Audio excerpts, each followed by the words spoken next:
Salut, c'est Christelle, la fondatrice de Musae. Bienvenue sur Musae Stories, le podcast qui dédramatise et démocratise la santé mentale. Ce que je veux faire ici, c'est partager un point de vue holistique, décomplexé, accessible à toutes et tous sur la santé mentale. Grâce au regard croisé de psychologues, d'universitaires, de sportives, d'artistes, d'associations. Musae Stories est un porte-voix pour les personnes engagées et touchées par la santé mentale, car prendre soin de notre santé mentale est un engagement durable et citoyen.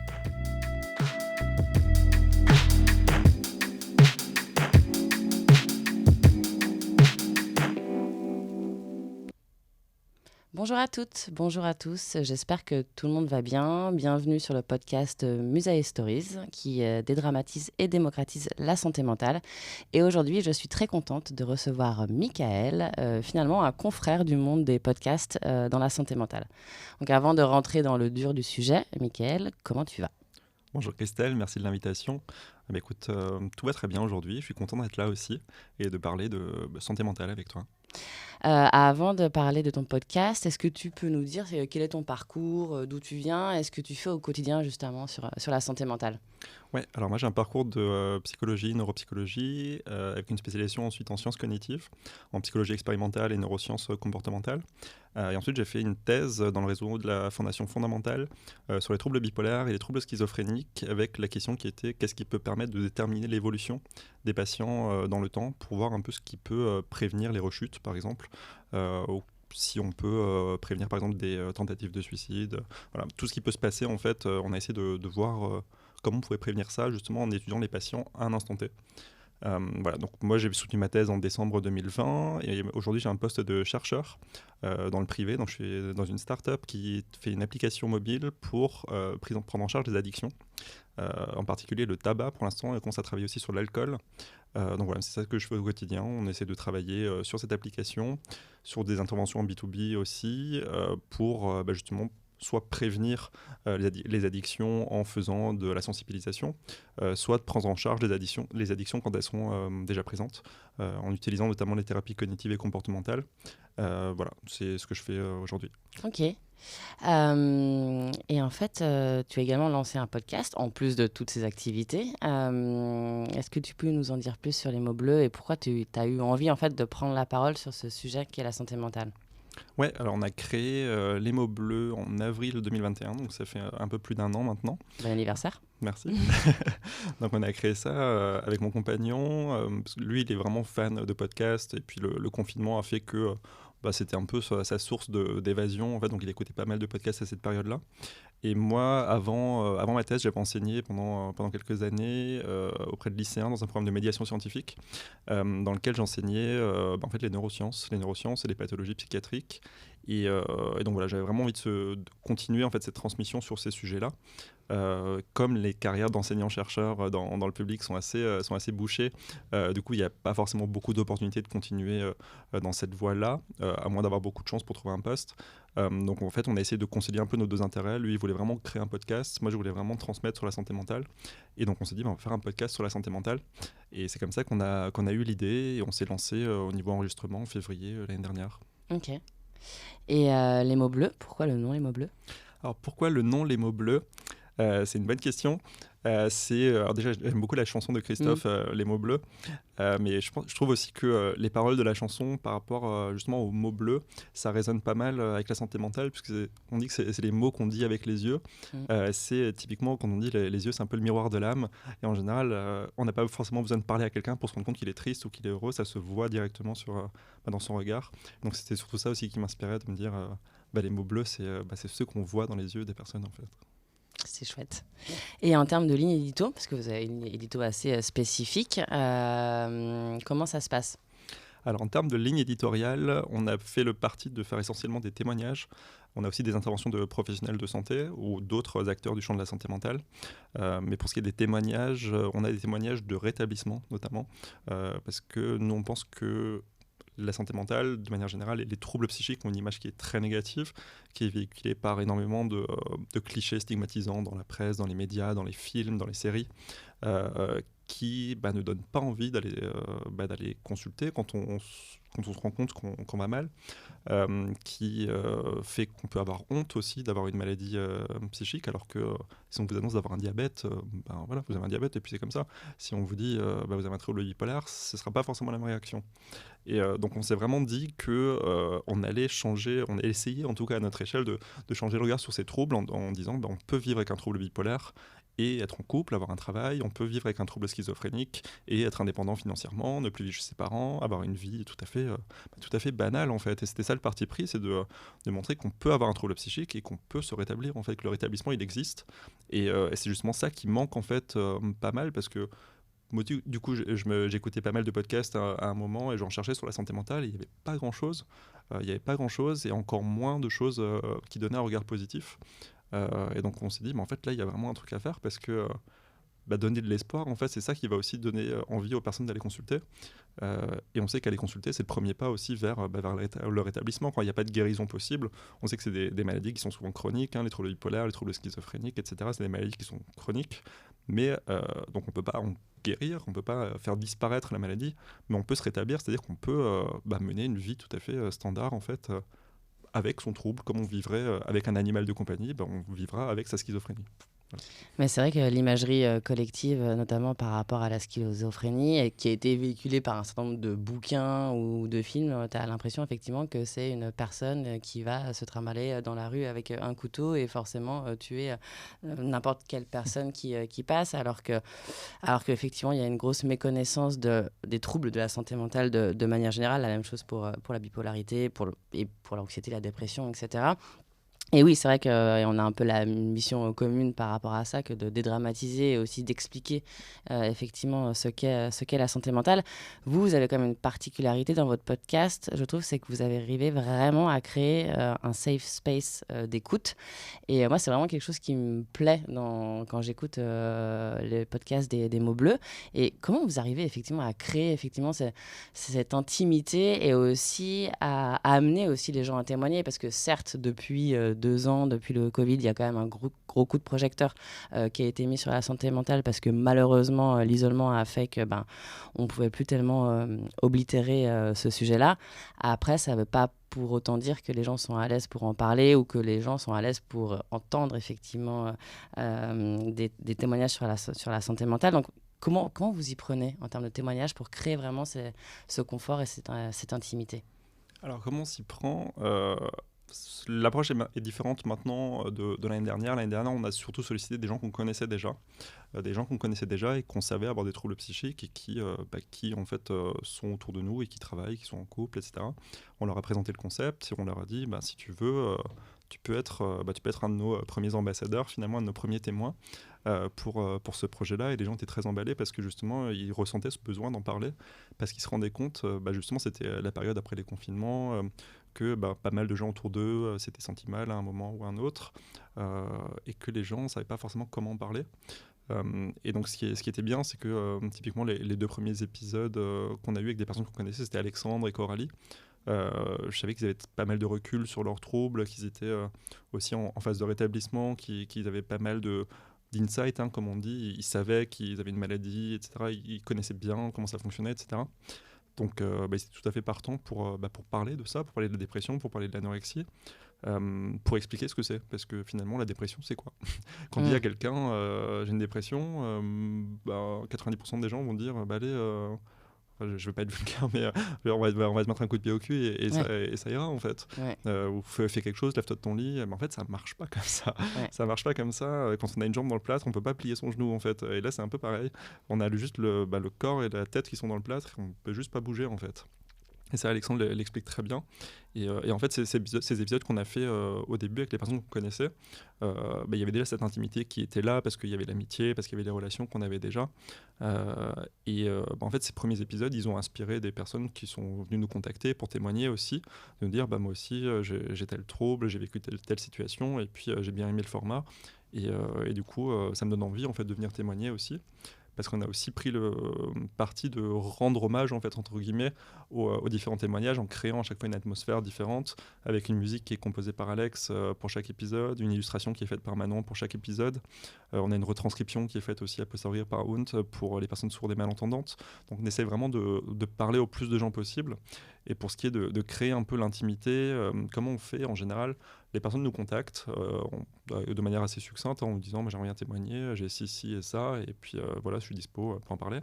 Mais ce que je demande en général, c'est de structurer un peu le récit, de faire une page en fait, résumée de ce que la personne a envie de dire, tout en lui disant tu peux dire ce que tu veux. S'il y a des choses dont tu ne veux pas parler, on n'en parlera pas. Et en général, ça met déjà les gens en confiance de se dire que ça va pas être intrusif, je vais pas poser des questions qui vont les déranger. Vraiment, on essaie de créer une trame ensemble. C'est vrai qu'au début, j'avais un peu une trame prédéfinie et finalement, en fait, je le fais plus parce que maintenant, j'attends que la personne soit chez moi. Donc vraiment, on se donne rendez-vous chez moi. Donc c'est aussi un cadre qui est qui est aussi assez intime. Voilà, ils arrivent, il y a mon chien, on prend un café, on prend un verre. Puis voilà, avant de s'installer à la table d'enregistrement, on se met au salon. Là, on parle un peu de la pluie, du beau temps, voilà, de ce qui se passe dans nos vies. Et ça crée déjà ce climat de confiance aussi. Puis je leur explique un peu comment ça va se dérouler, qu'il y a du montage derrière, que c'est pas tout, enfin, c'est pas du, comment on dit, c'est pas du one shot. On peut se tromper, on peut revenir en arrière. Voilà, c'est ça aussi, ça rassure pas mal aussi la personne de se dire. Ok, je peux dire une grosse connerie. Si je dis stop, on arrête. C'est bon, on l'enlève et on recommence. Et ça crée aussi pas mal de confiance aussi mutuelle. Et voilà, donc c'est comme ça qu'on fait. Voilà, je pense que ça contribue aussi, enfin le fait qu'on fasse ça à la maison, ça crée aussi cette atmosphère un peu cocon. Voilà, donc on essaie de faire ça et vraiment le parti pris, c'est vraiment de rendre hommage vraiment au témoignage parce qu'on sait que c'est un acte qui est important pour la personne, mais aussi pour entre guillemets pour le public, hein, parce que c'est des histoires qui sont souvent difficiles, mais qui donnent de l'espoir, qui disent ok, cette personne-là, elle a eu une maladie grave, elle vit avec, et puis en fait, ça va. Ouais. Si je la croise dans la rue, en fait, c'est juste comme si je croisais n'importe qui. Ouais, tout ira bien. Je peux aller lui parler et puis créer du lien aussi avec elle. Mais ouais, aussi en termes de DA visuel et sonore, c'est clair que moi, j'aime beaucoup la DA de manière générale des mots bleus. Tu sens vraiment cette notion d'intimité, etc. Tu disais qu'il y avait une évolution du coup dans la façon dont le podcast avait été construit, c'est-à-dire entre la façon dont les témoignages étaient, le type de témoignage que vous recevez. C'est en ça que ça a un peu changé? C'est pas vraiment le type de témoignage qui a changé, c'est plus la trame en fait. C'est vrai qu'au début, je pense que c'était pour me rassurer aussi un peu parce que j'étais débutant dans le podcast. Je m'étais préparé une trame que j'envoyais aux personnes avant. Et en fait, ça enlève la spontanéité du discours quand on a la trame en avance. Et puis souvent, les personnes, quand je leur envoyais, la regardaient pas parce qu'en fait, ça les déstabilisait plus qu'autre chose. Ça les faisait ruminer, ça les faisait angoisser de se dire qu'est-ce que je vais dire là. Et en fait, ça casse un peu le truc. Donc maintenant, c'est vraiment, je préfère, au lieu d'envoyer la trame à l'avance, en parler en fait de vive voix avec la personne juste avant l'enregistrement. Comme ça enlève ce caractère un peu scolaire en fait qu'il peut y avoir dans il y a une question, il faut que je trouve cette réponse. Et puis envoyer une trame, ça peut aussi donner l'impression à la personne que c'est figé, que c'est forcément ça qui va être dit, etc. Alors que si on construit la trame ensemble, c'est vraiment la personne qui est maître en fait de ce qu'elle va dire.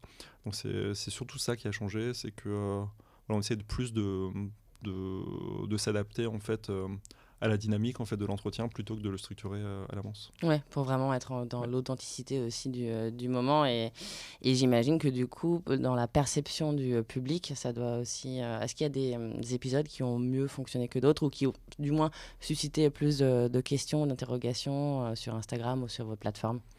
Alors j'ai pas l'impression. J'ai pas l'impression qu'il y ait d'épisodes qui aient suscité plus de réactions que d'autres. Ils ont tous été bien accueillis. Celui qui a le mieux marché, c'est un des derniers, c'est celui avec David Masson, qui a été mis en avant par Spotify. Donc du coup, on a eu pas mal de nouveaux auditeurs par rapport à ça. Et cet épisode, il est vraiment bien parce que donc lui, il est psychiatre et il explique la psychiatrie en fait. Vraiment, l'image qu'on peut avoir de la psychiatrie, souvent, c'est les médecins en blouse blanche avec des piqûres dans la poche qui vont venir nous anesthésier pour pas qu'on bouge. Et lui, il explique vraiment, que lui, il est psychiatre de réhabilitation, donc c'est vraiment la nouvelle psychiatrie, les nouvelles pratiques qui visent à réinsérer la personne plutôt que juste se concentrer sur ses symptômes. Ça va vraiment être répondre au projet de la personne. Une personne qui a des symptômes graves mais qui a envie de trouver un travail, en fait, on va faire en sorte d'utiliser cette motivation-là pour trouver des chemins pour la prise en charge. Et c'est vraiment une psychiatrie au service de la personne, vraiment, plutôt que contre les symptômes. Et donc il explique vraiment ça très très bien. pour dire en fait la psychiatrie c'est pas l'horreur en fait. La psychiatrie c'est de la médecine comme n'importe quelle autre spécialité médicale et en fait on est là pour votre bien. Alors justement, ça amène ma question qui venait un peu plus loin dans mon conducteur, car j'ai un conducteur. C'est, ouais, en fait, pourquoi effectivement ça nous fait flipper la première séance chez le psy. Enfin, parce que c'est quand même, il y a quand même beaucoup ce tabou dès que tu emploies le terme, enfin, moi aller chez le psy, enfin non, franchement, ça me file des boutons, c'est pas possible quoi. Je pense qu'il y a plusieurs raisons à ça. Il y a plusieurs raisons. La première, à mon avis, elle est assez vieille. Hein. C'est toute l'image de la psychiatrie qu'on a dans les films, dans les séries, dans les livres, dans la littérature.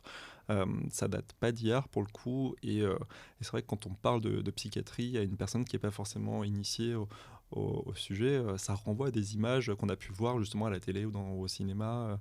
Des images qui sont très négatives, en fait, qui sont négatives, qui sont violentes. C'est des couloirs, des longs couloirs d'hôpital psychiatrique avec des personnes qui sont totalement zombifiées par les traitements.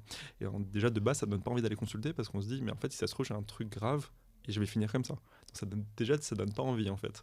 Donc, il y a ces images qui sont fausses, en fait, hein, qui sont vraiment caricaturales, qui représentent vraiment une minorité infinitésimale de personnes qui sont prises en charge en psychiatrie. Et en général, si elles sont dans cet état-là, c'est parce que ça le nécessitait, en fait, parce qu'elles étaient dans une situation trop grave, une situation de crise trop grave, qui faisait qu'il fallait les protéger, souvent des symptômes de leur maladie. Bien entendu, après, il y a toujours d'autres manières de faire, mais le problème, c'est aussi le manque de moyens, souvent à l'hôpital. Le manque de moyens en psychiatrie fait que les pratiques qui sont recommandées ne peuvent pas toujours être appliquées parce qu'en fait, il n'y a pas suffisamment de personnel, il n'y a pas suffisamment de lits, il n'y a pas suffisamment de matériel, il n'y a pas suffisamment de temps. La psychiatrie, c'est une spécialité qui prend du temps. On n'expédie pas un patient en 5-10 minutes en psychiatrie. Hein. C'est vraiment des choses qui prennent du temps, qui prennent des mois, des semaines, même des années parfois. Donc il faut avoir toutes ces ressources disponibles et qu'on n'a pas en fait, donc même ça, on a après les pathologies psychiatriques, c'est quelque chose qui est très fréquent, hein. On a à peu près un Français sur 5 qui va être concerné au cours de sa vie par un trouble psy, quel qu'il soit. Donc on a forcément autour de soi quelqu'un qui a déjà consulté un psychologue ou un psychiatre, hein, qui a peut-être déjà eu recours aussi à l'hôpital, dans un service de psychiatrie, et qui a eu une mauvaise expérience justement de ce fait-là. Et l'être humain est ainsi fait qu'on a tendance à beaucoup généraliser aussi les situations. On se dit, si ma voisine était à l'hôpital psychiatrique et que ça s'est mal passé, moi je préfère rester chez moi avec ma dépression et surtout ne pas en parler parce que j'ai pas envie d'avoir cette mauvaise expérience encore en plus de la dépression qui me mine déjà. Donc il y a aussi ça, c'est le manque de moyens en fait dans les prises en charge qui fait qu'elles peuvent parfois mal se passer. Elles peuvent mal se passer et donc ça peut véhiculer aussi cette image justement négative qu'on peut avoir. Et il y a l'autre chose aussi, c'est que c'est un peu un labyrinthe en fait, la santé mentale. Ouais. C'est quoi un psychiatre, c'est quoi un psychologue, c'est quoi un psychothérapeute, c'est quoi la différence avec un psychanalyste, c'est quoi un psychopraticien, c'est quoi la différence avec un coach, et pourquoi mon médecin généraliste il peut pas faire ça, et en fait j'ai des amis donc pourquoi je devrais aller voir un psy. En fait c'est vraiment toute cette formation au vocabulaire en fait de la santé mentale qu'on n'a pas, et c'est très compliqué en fait. Quand tu parles à quelqu'un, même quelqu'un qui a fait des études, etc., donc qui s'intéresse à pas mal de choses, tu te demandes ce que c'est la différence entre un psychiatre et un psychologue. Je peux dire que quasiment 100% des personnes sèchent en fait. Oui, non, pas simple. En fait, donc on ne sait même pas vers qui se tourner en fait. C'est aussi l'autre question, c'est en fait si je vais pas bien, déjà il faut que j'ai conscience de pas aller bien. Et il faut que j'ai suffisamment confiance en moi et que j'ai pas honte en fait d'aller consulter pour ça, pour faire le pas d'aller chercher un professionnel. Et après, quand on cherche un professionnel, on cherche quoi ? Psychiatre, psychologue, psychothérapeute, autre chose, on ne sait pas. Donc il y a le frein de la prise de conscience, le frein de la honte, le frein de je vais voir qui. Et une fois qu'on trouve quel type de professionnel on veut aller voir, il faut tomber sur le bon aussi. C'est une spécialité qui est très humaine, la santé mentale. C'est pas, je vais un peu être caricatural, mais je veux dire, c'est pas de la pneumologie où on va chez le pneumologue, on fait ses examens de poumon, et puis voilà, on a son ordonnance ou ses examens complémentaires, et puis ciao. La psychiatrie, il faut qu'il y ait une relation qui se crée entre le thérapeute et le patient, parce que c'est vraiment ça qui va agir dans les thérapies, c'est vraiment être ce qu'on appelle l'alliance thérapeutique, c'est cette relation de confiance mutuelle et de collaboration, c'est vraiment un travail mutuel en fait qui se fait entre le psychiatre et le psychologue et le patient. Et ça peut ne pas fonctionner tout de suite. Sauf que quand on a déjà passé les premières étapes et qu'on tombe sur un mauvais psy, Ouais. souvent on n'a pas forcément envie d'approfondir, d'aller voir quelqu'un d'autre, parce que ça va être compliqué, parce qu'il va y avoir des délais d'attente, parce qu'il y a des dépassements d'honoraires, parce que c'est pas remboursé. Il y a pas mal de freins en fait qui s'accumulent, ou parce qu'on est dans un désert médical aussi, hein, c'est un gros problème en France, ça aussi. En fait, il y a énormément de freins qui s'accumulent, qui font que même quand on a vraiment envie d'aller voir un psy, c'est difficile d'aller voir quelqu'un parce que on sait pas qui, on sait pas où, on n'a pas les moyens. Ouais, il y a ce frein de j'ai pas envie d'aller voir un psy parce que j'ai peur, parce que j'ai des images négatives. Il y a ce frein de j'ai envie d'aller voir un psy, mais en fait j'ai pas les moyens, ou il y en a pas à côté de chez moi. Ouais. Oui, donc effectivement, ouais, pourquoi le premier rendez-vous ou le rendez-vous chez le psychiatre ou le psychologue fait flipper, c'est parce que c'est un long labyrinthe sinueux qui commence par déjà l'imagerie collective, elle est un peu flippante. Deuxièmement, effectivement, on a l'impression que il y a beaucoup de violence autour de ça, alors que c'est aussi lié au manque de moyens et c'est vraiment pas non plus monnaie courante. Et puis après, c'est une histoire de relation aussi, finalement. C'est comme une relation amoureuse. En fait, ça marche pas forcément du premier Bien coup sûr. parce que c'est moins mécanique, comme tu disais, qu'un pneumologue ou que quand tu as une jambe cassée. Voilà, il faut tester plusieurs sensibilités. Et après, il faut effectivement savoir, psychiatre, psychanalyste, c'est quoi la différence. Mais c'est tout l'objectif aussi des mots bleus. Bien sûr. De dédramatiser et de démocratiser tout ça. Alors il y a les mots bleus d'un côté, mais aussi place des sciences également. Alors du coup, c'est quoi dans quoi ça s'imbrique, quelle est la différence? Les mots bleus s'imbriquent dans Place des Sciences, mais j'ai l'impression qu'il y a encore une mission encore autre avec Place des Sciences. Ouais, alors Place des Sciences, c'est l'association qu'on a créée en même temps que les mots bleus. Une association qui a vocation à faire de la médiation scientifique, donc dans plusieurs domaines, mais notamment dans les sujets de santé, parce que c'est ma spécialité. Et donc c'est dans le cadre de cette association-là qu'on a créé ce premier projet. Hein. C'est le premier projet de l'association, et pour l'instant le plus gros, c'est les mots bleus. Mais c'est vrai qu'on fait d'autres choses aussi à côté. On propose aussi des laboratoires de recherche, de les aider un peu dans la mise en place de leur protocole, de faire un peu du conseil en fait sur la méthodologie de la recherche, de la veille un peu sur la littérature, sur les différentes pathologies, des interventions d'entreprise aussi pour sensibiliser à la santé mentale, sensibiliser au handicap, sensibiliser à tout ce qui est problématique de santé, risques psychosociaux, etc. Donc c'est vrai qu'on est une activité plus large au sein de Place des Sciences. On aimerait bien pouvoir développer, mais ça après, on n'a pas forcément les moyens de le faire aujourd'hui, développer d'autres formats, des formats vidéo par exemple.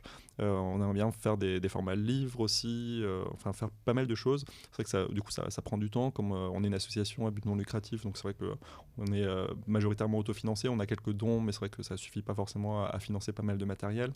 Voilà, Place des Sciences c'est plus large. Okay. C'est vraiment plus c'est une mission de vulgarisation, de médiation scientifique autour de la santé. Et les mots bleus, c'est un des projets de Place des Sciences, du coup, qu'on porte. C'est un peu notre projet vitrine aussi, hein, de se dire, voilà ce qu'on peut faire. Et si ça vous intéresse, contactez-nous. Ok, d'accord. Et moi, j'ai aussi l'impression que, pas que sur la santé mentale, mais dans la santé de manière générale, il y a aussi une relation très particulière entre le médecin, le psy, en tout cas entre le sachant scientifique et la patiente ou le patient. C'est qu'on est un peu dans une relation très descendante. C'est-à-dire que tu peux te retrouver effectivement dans des situations, notamment quand tu es une femme, par exemple quand tu vas chez le gynéco, où c'est pas vraiment un grand moment de plaisir parce qu'en termes de bienveillance, on n'est quand même pas vraiment au max. Ou pareil, effectivement, sur des médecins plus classiques. Est-ce que vous aussi, vous avez envie de participer finalement à casser un peu ce mur de glace qu'il y a, parce qu'il y a quand même une vraie demande, j'ai l'impression en tout cas, des jeunes générations, d'avoir une relation plus proche et plus authentique avec son médecin ou son scientifique de manière générale. Ouais, la relation entre le soignant et le soigné a tendance à être très, très verticale, avec vraiment du top-down, hein, comme on dit, le médecin au-dessus qui dicte en fait la conduite au patient qui n'a pas forcément son mot à dire. C'est vrai que ça a tendance à pas mal changer avec les nouvelles générations de professionnels de santé aussi, qui sont plus dans une relation de collaboration en fait. Donc c'est vrai que c'est un peu le problème de la démographie médicale en France aussi, c'est qu'on a des médecins qui sont en grande partie assez âgés, ce qui va poser un problème aussi quand ils vont partir à la retraite, sachant qu'on est déjà en manque de médecins. Je pense que ça va poser un petit problème aussi de moyens, d'effectifs, etc. Qui ne va pas forcément favoriser non plus la qualité des prises en charge, ce qui est dommage. Mais c'est vrai que c'est quelque chose qui a tendance à se tasser un peu. notamment avec tout ce qui est le courant du rétablissement, de l'empowerment, justement d'écouter en fait les patients, leurs proches, les familles. C'est quelque chose qui a de plus en plus place dans le débat en fait avec les associations de patients, les associations de familles. C'est ce qu'on voit notamment dans tout ce qui est par exemple dans les troubles psychiques, ça existe beaucoup, hein. Justement les familles qui viennent témoigner de comment le trouble psychique se répercute sur la fratrie, sur les relations familiales, comment est-ce que ça se répercute sur la scolarité, etc. C'est vrai que c'est des choses qui ne sont pas forcément abordées en profondeur en fait, pendant les consultations et sur lesquelles en fait, le patient et son entourage apportent des clés en fait. Quand on est dans une relation descendante où on sait vous avez tel symptôme, on va vous prescrire tel traitement, peut vous revenir le mois prochain pour prendre votre ordonnance. En fait, qu'est-ce qui s'est passé pendant ce mois? Est-ce qu'il y a eu des effets secondaires? Est-ce que le traitement est bien toléré? Est-ce que la posologie est adaptée? Est-ce que le mode d'administration est adapté, etc. Souvent, c'est des choses qui ne sont pas forcément étudiées parce qu'il n'y a pas le temps, en fait, parce que les médecins ne prennent pas le temps. Ça, c'est toujours la question, c'est la question du temps, en fait. Oui. Et donc, c'est pour ça que cette relation-là, elle a tendance un peu à s'horizontaliser, où on écoute un peu plus les patients, et c'est un courant qui fait son petit bout de chemin en France depuis quelques années. On avait reçu aussi le professeur Anne Reva dans un des épisodes, qui elle justement donc est psychiatre, pédopsychiatre, chef de service à Argenteuil, et qui promeut vraiment cette approche très dans l'écoute, en fait, dans l'écoute du récit de la personne, qui n'est pas uniquement focalisé sur les symptômes et la maladie, c'est vraiment la personne, son histoire, son environnement. Donc c'est vraiment ce qu'on appelle la médecine narrative, en fait, c'est vraiment prendre l'histoire de la personne et considérer tout ça, en fait, plutôt que de considérer uniquement des symptômes. Et c'est quelque chose qui a tendance à se développer, pas suffisamment rapidement à mon goût, mais ça vient. C'est un peu une démarche holistique. Ouais. Ok, où effectivement tu prends en compte l'environnement de la personne, son histoire, son récit, comme tu dis, et aussi du coup le savoir de la soignante ou du soignant pour en fait travailler en co-création. C'est justement tout le changement de paradigme en fait qui a lieu dans la médecine depuis quelques décennies. C'est qu'on avait un modèle qui était très biomédical, donc c'était vraiment, on s'intéressait aux mécanismes biologiques des maladies, quel neurotransmetteur est impliqué, qu'est-ce qu'on va pouvoir mettre comme molécule pour régler ça, etc. À un modèle qu'on appelle biopsychosocial, donc c'est vraiment, il y a des causes biologiques, il y a des causes psychologiques qui sont liées à nos mécanismes, à nos schémas de pensée, qui sont souvent liés à la manière dont on a été éduqué, ou parfois qui sont transmis aussi génétiquement, et des mécanismes sociaux. C'est en fait, on ne va pas vivre sa dépression de la même manière en France, où on a par exemple des indemnités d'assurance maladie, des indemnités handicap, qu'aux États-Unis, où vous avez une dépression, mais en fait vous n'avez rien. Donc c'est vraiment tous ces facteurs aussi sociaux et sociétaux qui influencent en fait aussi le pronostic de la maladie. Donc c'est vrai qu'on a vraiment ce changement de paradigme qui se fait progressivement. Mais c'est vrai qu'on va plus vers ce modèle un peu tripartite entre la biologie, la psychologie et les parties plus sociales. Et il y a des figures de proue, tu en as cité quelques-unes, mais il y en a d'autres effectivement de figures de proue en France à ce titre ou à l'étranger. Alors sur la médecine narrative, c'est Rita Sharon qui porte ce courant-là à l'échelle mondiale. Elle est professeure à Columbia aux États-Unis. Donc c'est elle qui a créé cette discipline.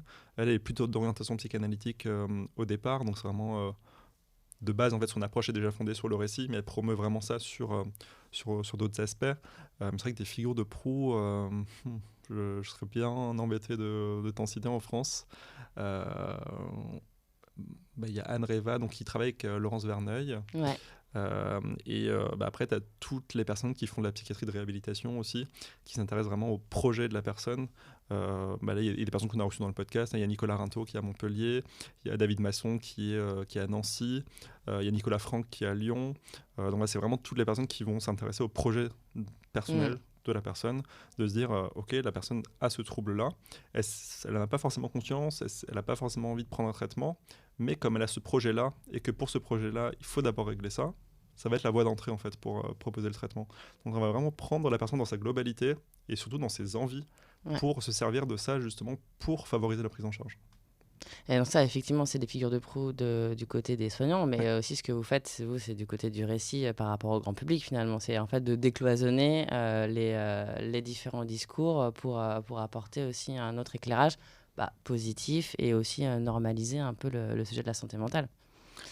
Et c'est vrai que depuis 1 an, 2 ans, je trouve qu'il y a quand même de plus en plus de discours qui vont dans ce sens-là. Bon, alors après... c'est facile de dire ça pour moi, parce que peut-être qu'on est un peu dans l'entre-soi aussi là. Mais en tout cas, j'ai l'impression, à mon sens, que, ok, le Covid a catalysé des problèmes qui étaient déjà là avant, mais du coup, il a mis un coup de projecteur sur la santé mentale. Du coup, il a fait bouger les lignes et du coup, il a fait aussi émerger des voix qu'on n'entendait pas avant. Et toi, justement, par rapport à la santé mentale, est-ce que, effectivement, voilà, comment tu vois les choses depuis que tu as commencé MO Bleu, depuis 1 an, quelle évolution positive t'a marqué et tu dis, ouais, c'est cool, ça fait du bien, en fait, de voir ce genre de choses se passer. Alors, il y a plusieurs choses qui sont passées depuis 1 an. On parle de plus en plus de tout ce qui est premier secours en santé mentale, qui se développe pas mal. Il y a les ambassadeurs aussi santé mentale jeunes qui se développent pas mal, plus pour intervenir dans les lycées, dans les collèges. Il y a le remboursement très insuffisant des consultations chez le psychologue, qui est vraiment très contingenté, limité à un nombre très réduit d'indications, avec un nombre très réduit de séances, un timing, etc. On espère que c'est le premier pas. Ça ira vers mieux ensuite, parce que même les psychologues, en fait, la plupart sont pas OK, parce que c'est un peu une dévalorisation de leur profession, de leur pratique. Donc ça a été mal fait, comme souvent. Hein. Donc ça a le mérite d'avoir vu le jour. On va voir comment ça évolue dans les prochaines années. Donc c'est 3 sujets qui sont importants à mon sens, parce que ça peut permettre d'aider à la prévention, notamment d'intervenir chez les plus jeunes, en fait, chez les plus jeunes. Il y a aussi Snapchat, il me semble, qui a lancé une chaîne. Pour l'instant, c'est que aux États-Unis. Elle va se lancer bientôt en France, où il relaie des contenus de santé mentale qui sont faits par des associations nationales, etc.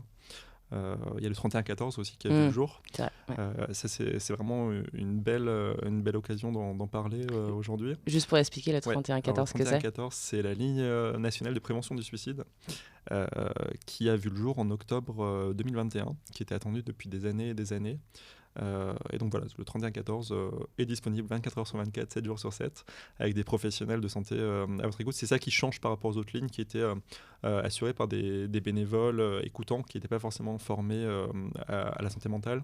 Là, c'est des professionnels derrière, c'est des psychiatres, c'est des infirmiers de psychiatrie ou des psychologues qui sont au bout du fil et qui peuvent vous aider quand vous avez l'impression qu'il n'y a plus d'autre solution que de mourir. Mais ils sont là en fait pour vous aider et pour vous apporter l'aide dont vous avez besoin, éventuellement vous envoyer une ambulance si vous avez déjà engagé une démarche dans ce sens. Donc voilà, ça je trouve c'est peut-être l'action la plus forte qui a été faite en 2021, c'est ça, c'est la naissance du 31-14. Ok. Et d'un point de vue de la pop culture, est-ce que tu trouves qu'il y a une avancée dans les prises de parole? Donc là, on sort de l'ornière scientifique, mais dans les prises de parole d'artistes, de sportifs, même d'écrivaines, d'écrivains. Est-ce que toi, il y a justement des choses qui te nourrissent en dehors de ton spectre scientifique en termes de pop culture? En termes de pop culture, alors je t'avoue que je suis pas, je suis pas hyper fort en veille de pop culture, mais il me semble qu'il y a pas mal de sportifs qui en ont parlé dernièrement. Je serais bien incapable de donner les noms, mais voilà, je pense que tu sais de qui je parle.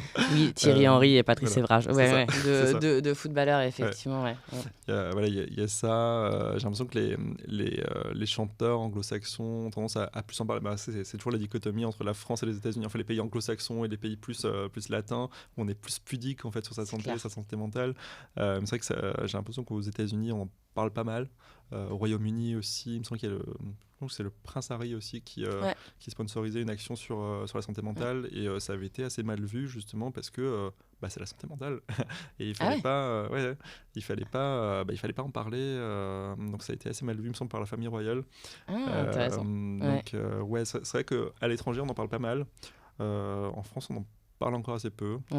C'est vrai qu'il y a eu pas mal d'émissions, notamment télé, un peu des petits billets radio qui ont été diffusés sur la santé mentale, mais sans forcément approfondir beaucoup. On a l'impression que c'était un peu des cases à cocher, de se dire là on parle de santé mentale, donc il faut cocher une case santé mentale pour aujourd'hui, faire notre quota de santé mentale, et puis voilà, on fait le truc à la va-vite, et puis c'est bon, on a coché la case et on passe à la suite.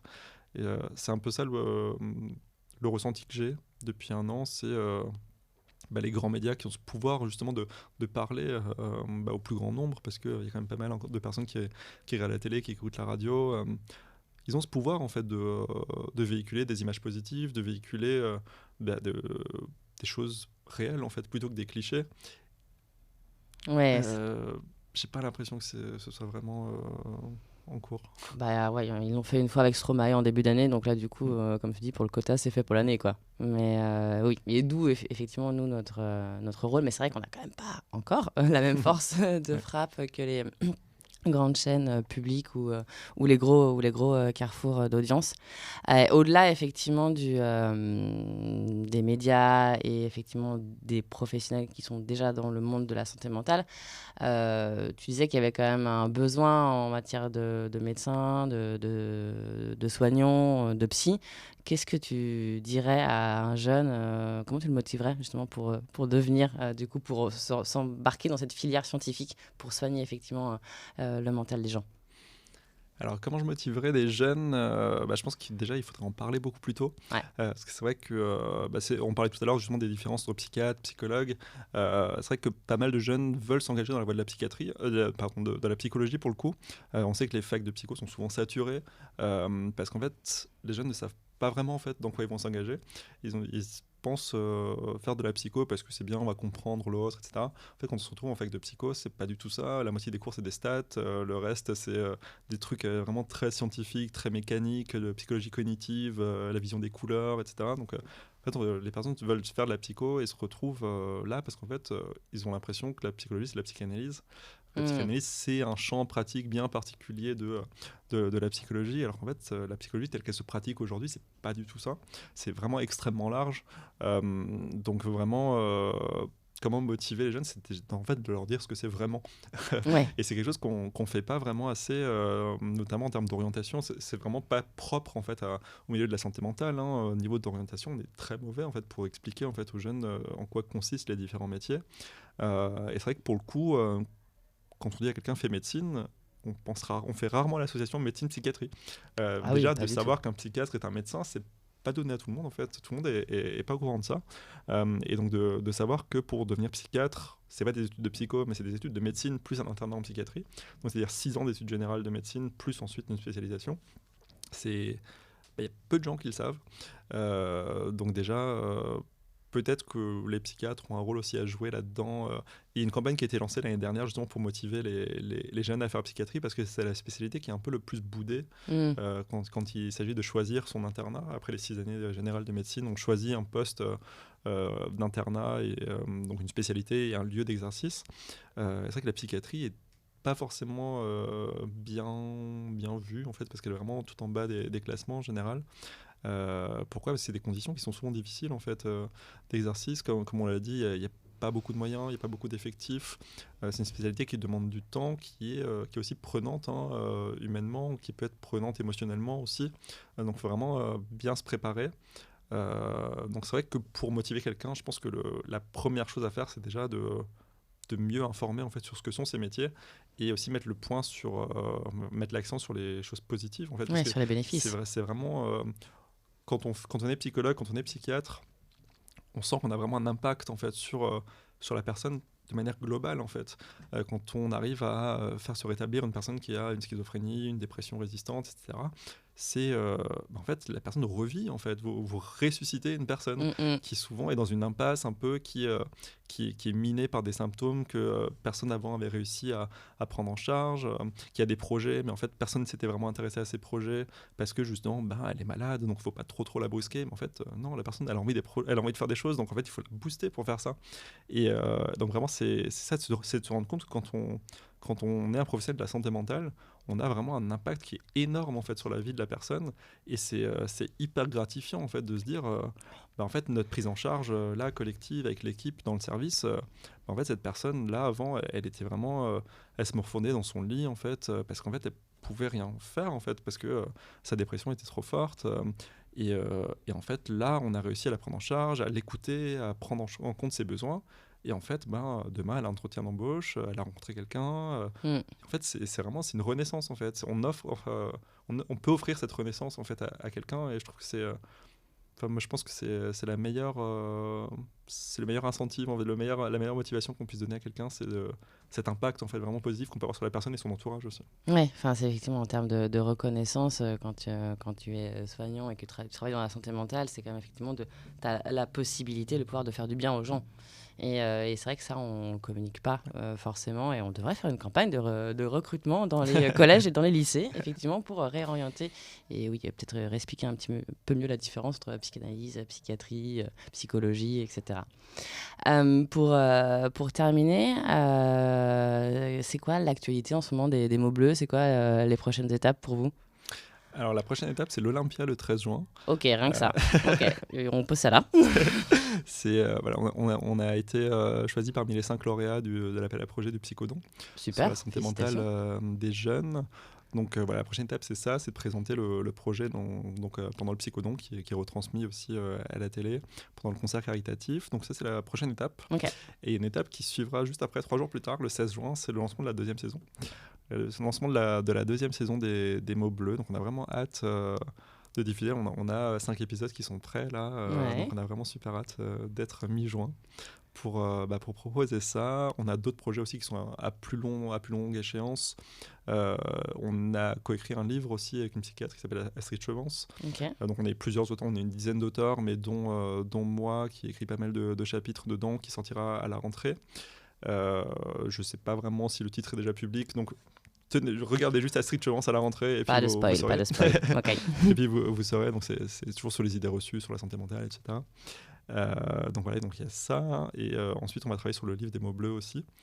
Faire un livre vraiment de vulgarisation sur les différents troubles, parce qu'en fait, il n'y a pas grand-chose. Il n'y a pas grand-chose. Ou alors, c'est des choses qui sont scolaires, qui sont destinées en fait aux professionnels en formation.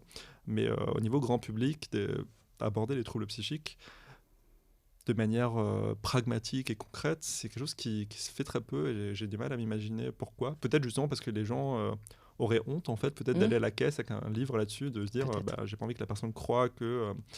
donc en fait, ça c'est le projet peut-être pour la fin d'année ou début d'année prochaine, parce que ça va prendre un peu de temps, je pense. Voilà, de parler des différents troubles qu'on a abordés dans le podcast, avec à chaque fois des extraits des témoignages pour illustrer en fait les notions qui peuvent être un peu floues parfois quand on lit dans un manuel de psychiatrie émoussement de l'affect. Ça veut dire quoi? C'est-à-dire dans la vraie vie. Quand tu as le témoignage de quelqu'un qui est en dépression et qui te dit en fait j'arrive pas à ressentir d'émotion, même quand il se passe un truc super bien, en fait c'est le calme plat. On comprend ce que ça veut dire. On comprend ce que ça veut dire, et c'est des choses qui peuvent arriver aussi au quotidien à tout le monde. Après, la différence entre guillemets le normal et le pathologique, c'est toujours dans l'intensité, dans la durée, et à quel niveau de souffrance en fait ça excède. Donc vraiment, c'est ça qui nous semble important, c'est de dire on peut tous avoir plus ou moins ce qu'on peut appeler des symptômes, entre guillemets, si on a une vision un peu médicale de la chose, qui sont des choses tout à fait normales en fait, qui sont des choses banales du quotidien.